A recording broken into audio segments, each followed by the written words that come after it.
Good morning. Good morning. Good morning on Instagram and good morning here on YouTube. I am starting this new live series where I share with you on how to become a better writer, how to increase your income as a writer, all the tips, strategies, and resources you need to become a great writer. So, thank you for joining me this morning. If you're watching this on the replay, let me know you're watching this on the replay on YouTube. Okay, so today I wanted to share with you three habits of successful writers. And the first habit is you need to determine what success is to you as a writer. Okay, you need to determine what success means to you as a writer. Now, of course, a lot of us would love to have, multi book deals and $1 million, upfront payments when it comes to our books. Some of us would love for our books to be turned into movies. And definitely that happens for certain people, but it may not happen for every single writer that's out there. So you have to define for yourself what success means to you as a writer. Now, as a writer, I just want to break down all the different ways you could be making income and you could be generating income as a writer. As a writer, you could be generating income through freelance writing. I talk about that a lot on my YouTube channel. You could be generating a lot of income through freelance writing. This is where you can write blog posts, you can write technical documents, you can write a whole bunch of documents for clients. And my Instagram just went off. Okay, I'll just hold on to that. You can write a whole bunch of documents, technical papers, white papers for clients, and then you get paid for that. Okay. So you can definitely make money as a freelance writer. You can make money as an author. You can either self-publish or go with traditional publishing.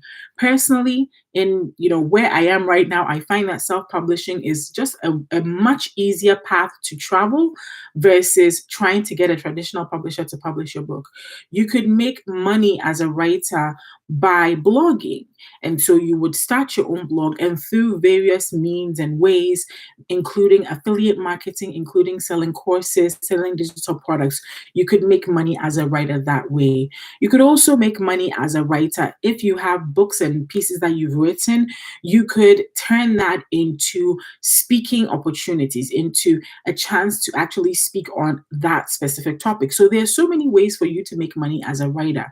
And it's important for you to decide for yourself which path or paths, because you can definitely take more than one of these paths, you want to go on and define success for yourself. So let's say you want to be a self-published author. Success for you may mean that if you're able to sell 100 of your books every single month, that is success for you.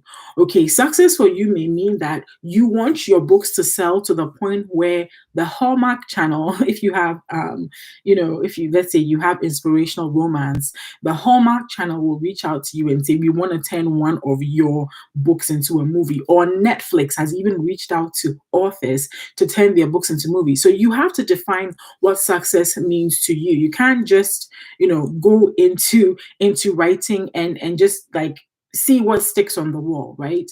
I've seen writers who have been freelance writers who generate, and I've been one of those writers who will generate 4 figures, 5 figures per month with their writing, right? So define what success means to you. That's the first habit of a successful writer. Know where you want to be, whether you want to freelance write books, speak on your books, turn your books into coaching, blog, determine where you want to make your money from and choose at least one or two of those paths. The second habit of successful writers is for you to develop a personal development plan or a personal education plan. What does that mean? A personal education plan really is a plan to educate yourself and get better at your craft every single day. So one of the ways that I do that is by reading a lot. And these days, as a mom, it's really, really difficult for me to sit down, pick up a book, and just begin to read. It's really hard, right?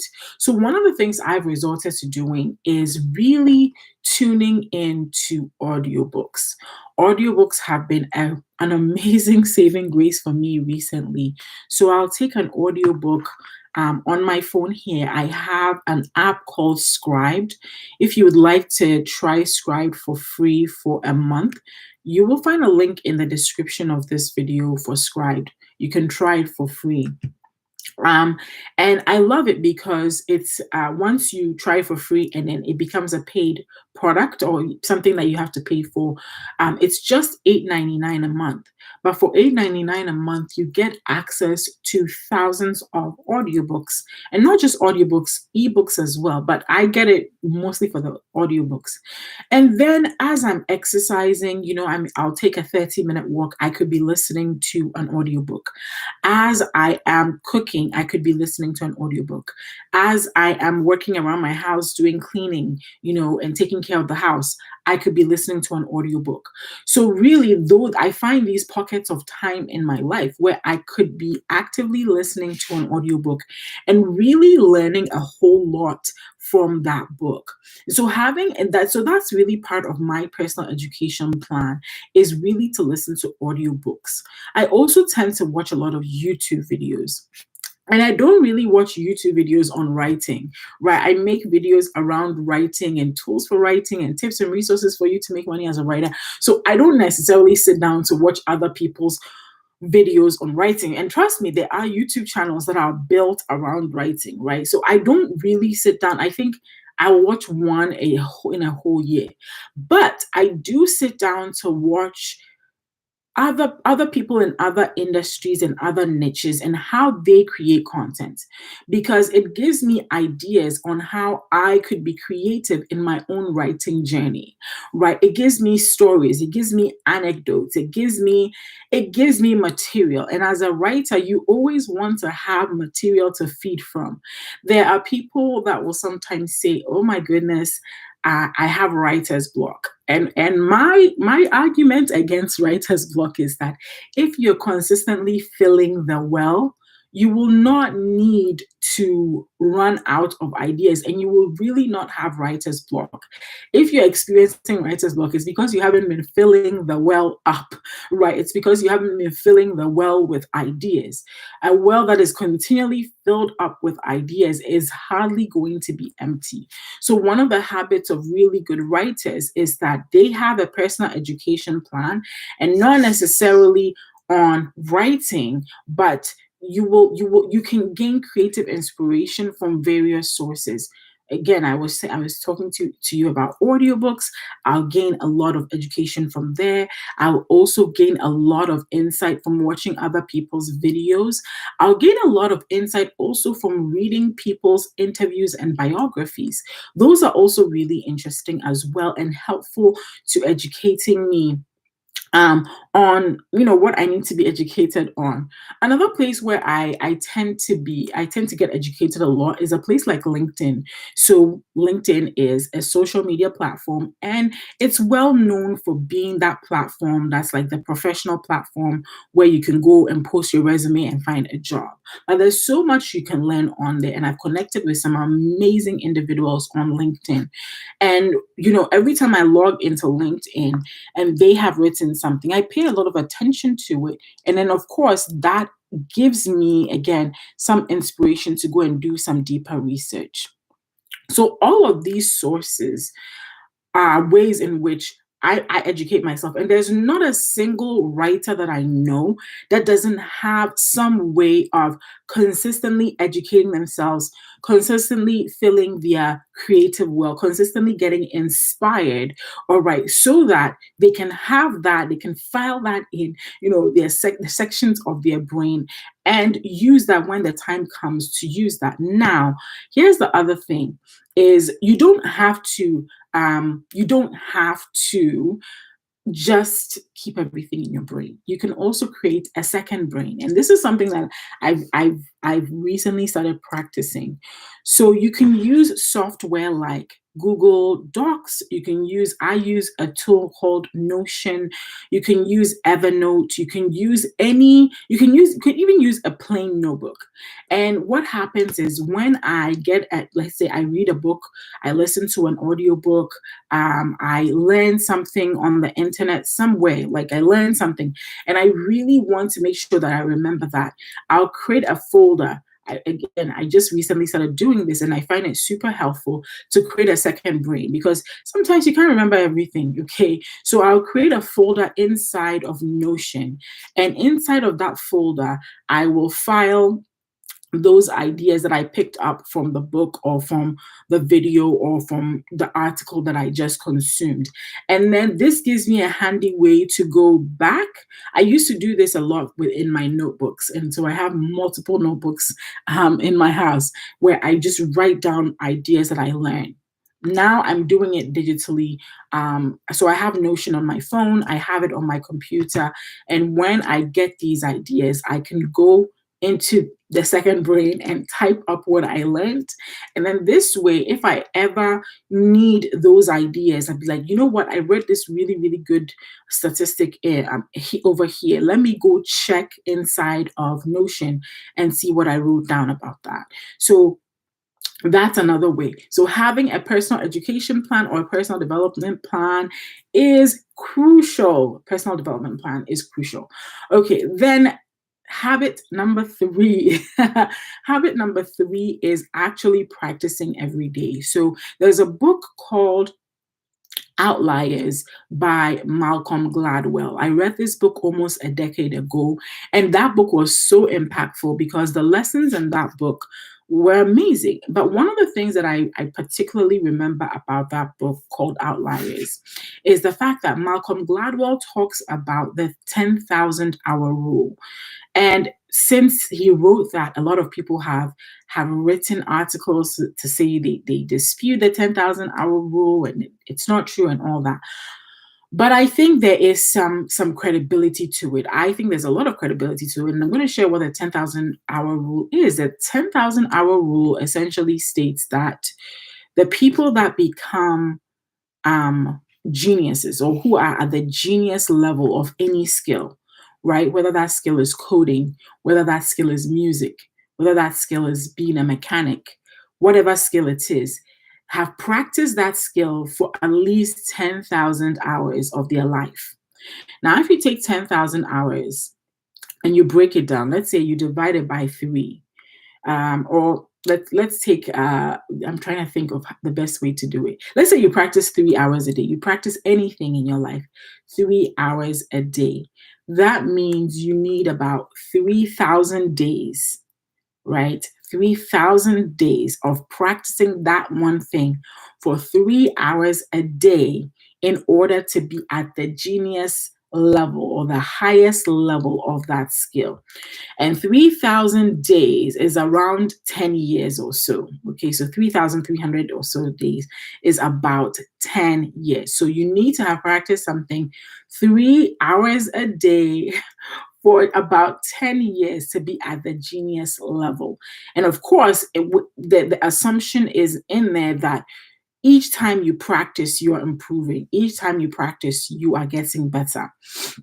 Okay. And ultimately, when you've gotten to that point, then you get to be a genius. Now, I think that that's fantastic because it also shares with it also kind of opens us up to the fact that there are skills you may not be born with, but you can develop.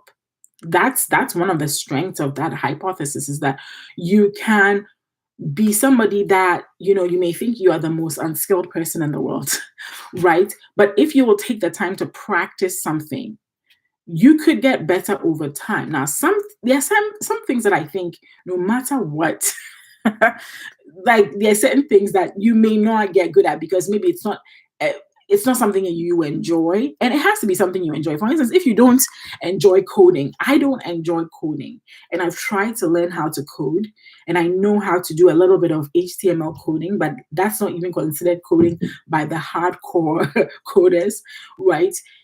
I don't enjoy coding. So if I forced myself, it would still be hard. I might get good at it, but it would be difficult. But let's say that there's something you enjoy, writing in this case.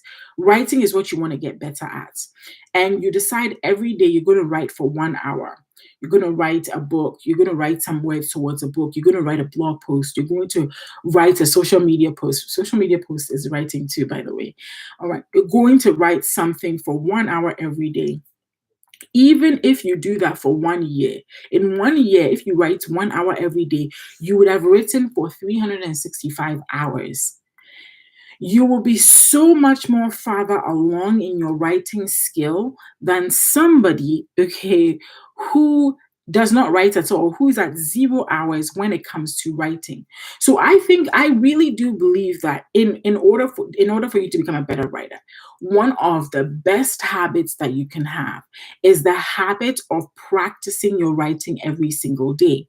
Now, of course, if we go to habit number 2, which is the personal education plan or the personal development plan, okay, you whilst you're doing that, you're filling up the well, you're getting all this creative inspiration, you're building up those, all these ideas. One of the other things you're doing with the personal development plan is you'll also be learning writing styles and ways of communicating. Now, this is really important because each one of us, every single writer out there, will ultimately develop their own unique style of communicating.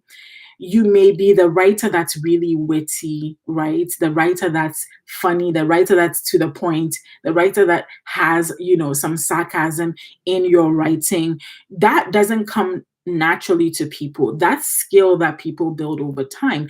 And you build that skill because of of you educating yourself consistently. Now, when you get to write an hour a day or 2 hours a day, what you're essentially doing is putting that creative inspiration and putting all those learnings into practice. And by putting it into practice, you become better and your writing becomes better. And you begin to hear people say, wow, I really enjoy your writing. Your writing is so engaging. You will begin to hear that. And so, for instance, I started blogging way, way, way back in 2012. I had a really tiny blog before I started the one that most people know me for, which is my online biz journey. I had started blogging in 2012. Then I started my online biz journey in 2014 after I had my baby. And listen, when I go back to read my 2014 blog posts, I'm like, what was this girl doing? This is horrible. I don't know what I was doing. My punctuations were off. Some of my grammar was crazy. And I could tell I was much younger because the way that I wrote, I'm like, man. So it's been a decade of consistently practicing writing for me. And now when I compare my writing now to my writing from 2012, even though some of my writing from 2012 is okay, I can see the improvement. I can see a clear improvement. And that is because I have also educated myself. I've also consistently filled up my creative well, my creative inspiration well. I've read, I've exposed myself to different writing styles. And so now my writing has a different flair. The grammar, I've always been good at grammar. I've always been good at spelling, thankfully. But now I can see that I have a very unique writing style, right? And so that can be you as well as a writer, that as you continue to do these things, as you continue to educate yourself, and as you continue to write every single day, that you build that skill. So, those are the 3 habits of successful writers. Number 1, successful writers decide what success means to them, right? You may decide that you want to write all these fiction books and you want your fiction books to be turned into a movie. That's fantastic. All right. You may decide that you want to be a freelance writer and that's how you want to generate money right now. You may decide to start a blog and tell your own stories through your blog and monetize the blog some way. All right. So decide what success means to you as a writer. That's number 1. Number 2 is building your own personal education or personal development plan. And this is where you expose yourself to knowledge through audiobooks, through physical books, through written ebooks, through other people's videos, through podcasts. And by so doing, fill up your creative well. And then number three is to practice your craft every day. You're only going to get better as you practice. And always remember that 10,000 hour rule, that there is a correlation between getting to the genius level of a skill and how long you've been practicing that skill. And if you're putting a little time every single day, you do get to that point. So that's what I wanted to share. I see a few of us in here. If you have any questions, I'm totally open to questions. Thanks for joining me so much. I'll wait for a few more minutes, but if not, thank you so much for joining me. It's such a pleasure. I'll be going live here on YouTube every Thursday, bringing you tips, resources, and strategies on making money as a writer. And so mark it on your calendars and join me every Thursday morning for these live streams. Thank you so much, and we'll chat really soon. Take care. Bye.